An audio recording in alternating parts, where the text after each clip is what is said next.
Welcome back to Ageless Living here at Voice America World Talk Radio. This is Dr. Tong Lee, your host. And we've been talking about, thank you, the listeners, and thanks for our sponsors. We've been talking about the Arizona Laser Skin being the leading med spa that's concentrating on not only the good looks outside, also the health inside. You know how changing your body figure or losing weight may be something for some people, and getting rid of the wrinkles and looking better complexion, maybe for some other people, those are the goals. These things can improve how good you feel about yourself. And we had our clients telling us, we feel good, we love how we feel, and we love how we look too. So the feeling good and looking good part they go together. Today we're talking about controversies in nutrition. Is it myth or is it facts? I mean, why those myths are out there? There's usually some truth to everything, but we as a society, we tend to like black and white. We want to know what is bad, what is good. Just cut to the chase and let me know what I shouldn't eat. Then I'll be perfect. I'll be muscular and slim and healthy. Well, unfortunately, it's just not that simple. Sorry to break that news. The balanced diet, historically, we've learned, is the best for us. The balanced diet, in order to get balance, in order to get a little bit of everything, you gotta eat little of everything. You don't have to have everything in the same day, but you want to kind of rotate.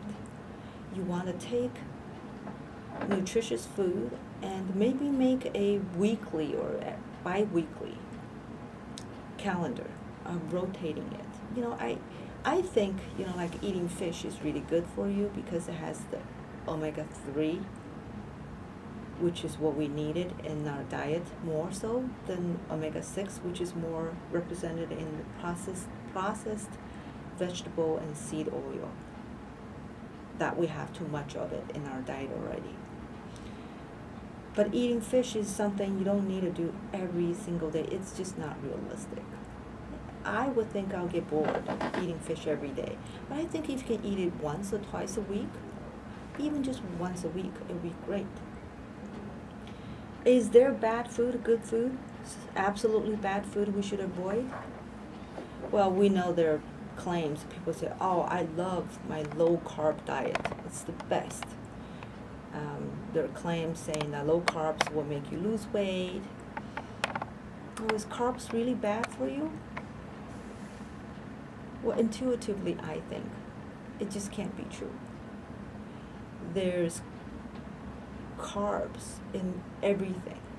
Even in meat, there's a small amount of carbs. Of course, meat is mostly protein and fat. Lean meat would be mostly protein. But there are some carbohydrates in the meat too. Carbohydrates are just in everything. In seeds, in fruits, vegetables, grains. How could it be bad for you? Is eating too much of it is bad for you. So the bottom line is the carbs, if you eat a lot of it, we know it's bad for you. And also there's an individual factor here too. For certain individuals, certain diet works better for them. I don't deny that. There are theories about the blood type and the diet. I think usually A type of people are really the content with their vegetarian diet. The O type needs their fat and protein in the meat. And there are books out there you can read about that. I mean, that may be a factor. So carbohydrates, in my point of view, is good for you in moderation. That means if you gain weight, you're eating too much of it. If your weight maintains or is reducing, then you're doing the right thing. And if you want to lose weight and your weight is still maintaining the same, you can eat the same food if you believe those are good food. but cut the quantity of it. Make the plate smaller. Buy smaller plates so you can only fit so much on it. And also, I thought, just this is on the side, but I thought that's a really good idea, is drink water half an hour before every meal. So you're not thirsty thinking that you are actually hungry. So take out the factor of the mistake your body is making, thinking that you're hungry, you're still hungry because you're so thirsty. Absolute bad food. Is fat bad for you? Do you get fat eating fat? Well, it's sort of logical, right? It's not. The body is way complex. It processes everything and reduces everything to the minimum unit and reassemble it to the living material the body needs. So the fat can be converted to energy source. Sugar can be partially used for cell membranes and hormones, and it can be used for building proteins, the units of it. So fat is not all bad for you, same thing. You got to take the moderation. The fat does have a little bit more calories in per gram unit. That means eating fat, it's easy to lose track when you're doing caloric count. So yes, be careful on the quantity of fat you take in. But the recent studies are, basically showing us the animal fat or the saturated fat is not all that bad for you if it's in moderation. So if you have high cholesterol, the moderation means very little fat from animal. But if you don't have that problem, you can take a little more unless you are trying to lose weight or if your weight is increasing. Now, I used to think there's no bad claims on high protein diet because people think, oh yeah, protein is good.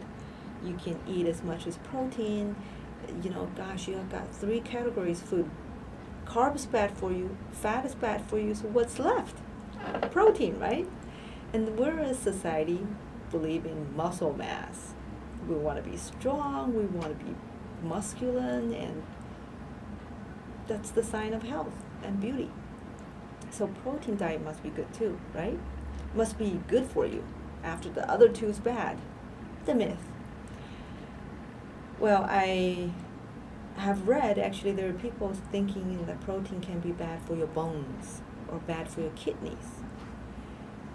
That, I think, is a myth. It is true that protein load should be limited in the people have kidney diseases, especially kidney failure, because the kidneys are not working well. They cannot process like usual. But for healthy people, you can tell when you're taking too much protein. You're going to have more gas. Your body is going to be more bloated. So moderation is important, where you can listen to your body and wait and feel and just pay attention to your body and also the scale. So if you're gaining weight, that's how we do moderation.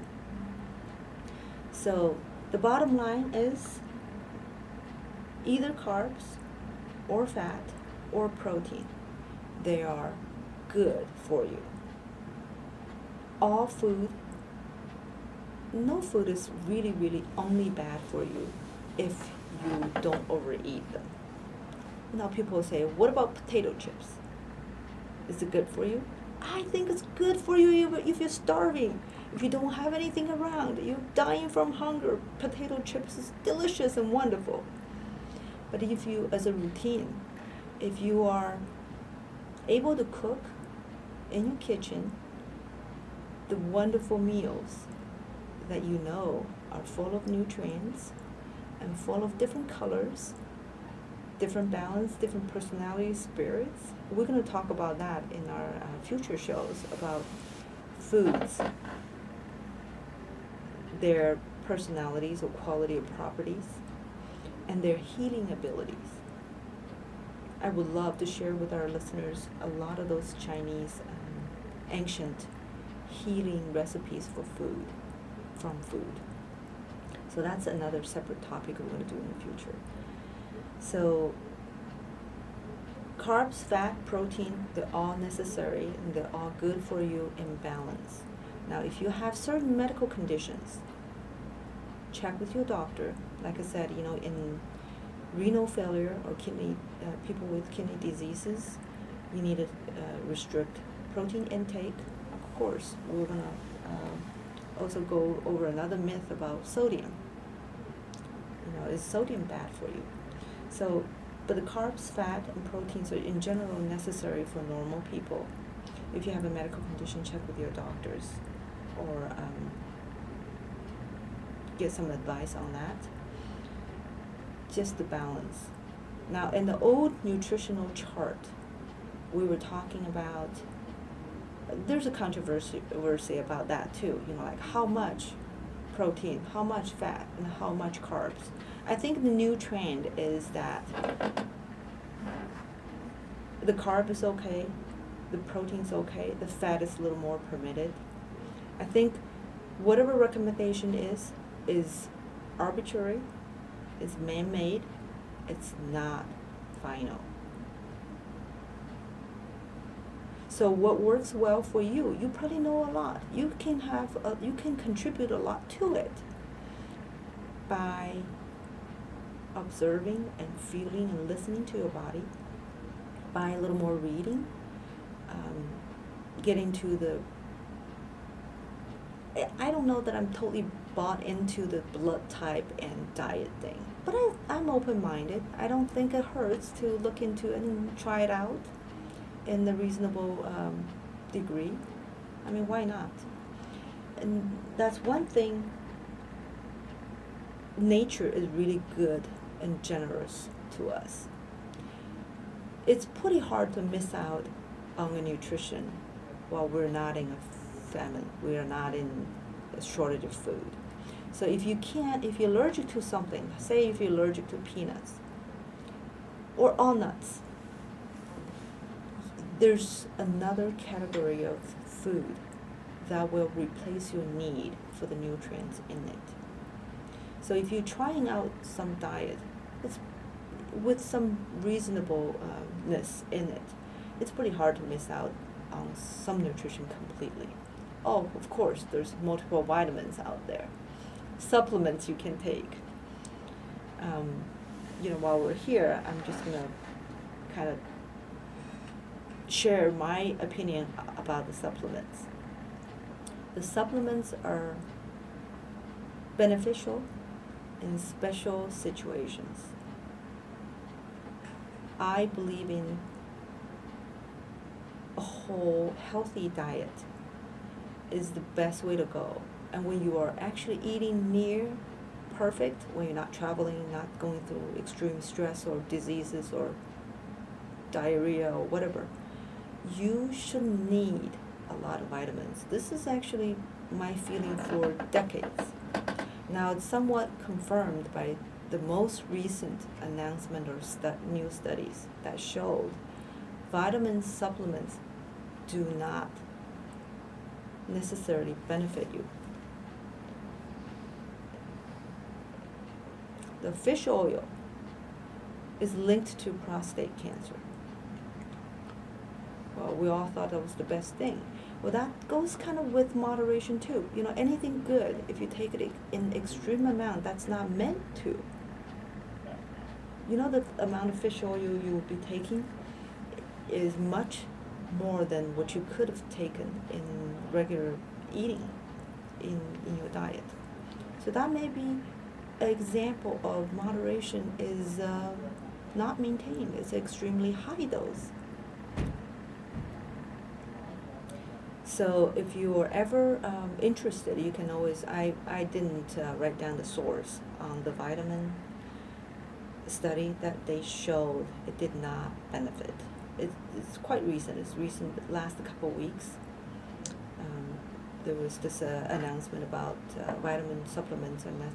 Well, actually, there are a lot of studies. They kind of they are contradicting each other. Some are saying it works this way. Some actually just totally opposite. So when we come back, we're going to go over just some really quick, a few myths, especially the one about sodium. And this is Dr. Tong Li with Ageless Living here at the Voice America Word Talk Radio. Don't go far away.